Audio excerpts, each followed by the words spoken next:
حضور فرماتے ہیں سارے نبی ستائے گئے، میں سب سے زیادہ ستایا گیا۔ حضور فرماتے ہیں سارے تڑپائے گئے، میں سب سے زیادہ تڑپایا گیا۔ حضرت سلمان فارسی فرماتے ہیں نبی پاک کا چہرہ مبارک بھوک سے اترا ہوا تھا، نبی پاک علیہ السلام کو شدید بھوک لگی ہوئی تھی۔ حضور نے فرمایا سلمان 3 دن ہو گئے کھایا کچھ نہیں، چل جا ابو ذر غفاری کے پاس چلتے۔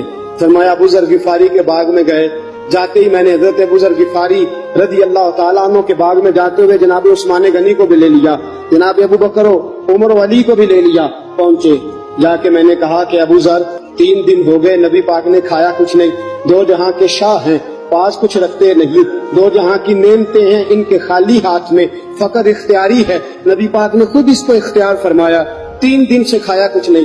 فرماتے حضرت ابو ذر رضی اللہ تعالیٰ عنہ کی آنکھوں میں آنسو آ گئے، کہنے لگے یار مجھے پتہ ہی نہیں، کسی نے بتلایا ہی نہیں، میں تو سویرے بھی پیٹ بھر کے روٹی کھائی اور حضور اس عالم میں۔ فرماتے ہیں گھر گئے، ایک بکری تھی اس کو ذبح کیا، اپنی بیوی سے کہنے لگے جلدی جلدی روٹیاں پکا، جلدی جلدی سالن پکا، تجھے پتا مصطفیٰ نے 3 دنوں سے کھایا کچھ نہیں۔ دوستو عرب کی گرمی دنیا میں مشہور ہے، صبح کا روزہ رکھا ہے نا آپ نے، اور اب ظہر کے بعد اٹھنا مشکل ہو جاتا ہے، عصر کے بعد بولنا مشکل محسوس ہوتا ہے، لیکن میرے دوستو 3 دن کا روزہ بغیر افطاری کے روزہ، میرے نبی کریم علیہ السلام کے صحابی اپنی بیوی سے کہتے ہیں جلدی کر 3 دن ہو گئے حضور نے کھایا کچھ نہیں۔ آپ کی بیوی نے جلدی سے روٹی پکانی شروع کر دی، سالن تیار۔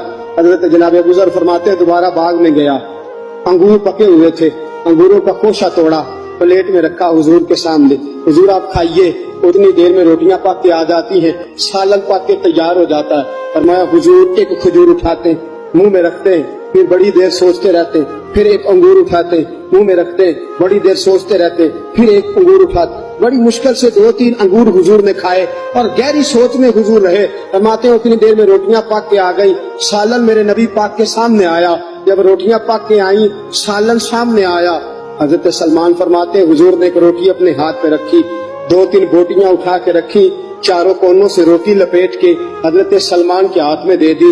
فرمایا سلمان جا فاطمہ کے گھر دے آ، میں نے 3 دن سے کچھ نہیں کھایا، فاطمہ نے 7 دن سے کچھ نہیں کھایا، میری بیٹی فاطمہ 7 دن ہو گئے سیدہ بھوکی ہے۔ تو عزت والے نبی کی عزت والی بیٹی 7 دنوں سے گھر میں بھوکی بیٹھی ہے، وہ شکایت نہیں کرتی، وہ لبوں سے بولتی کچھ نہیں، وہ جانتی ہے میرا باپ دین کی تبلیغ میں نکلا ہے۔ میرے رسول پاک صلی اللہ علیہ وسلم نے فرمایا گھر جا اور جا کے حضرت فاطمہ کو یہ دے آ۔ 7 دن گزر گئے، فاطمہ کے حلق سے لقمہ نہیں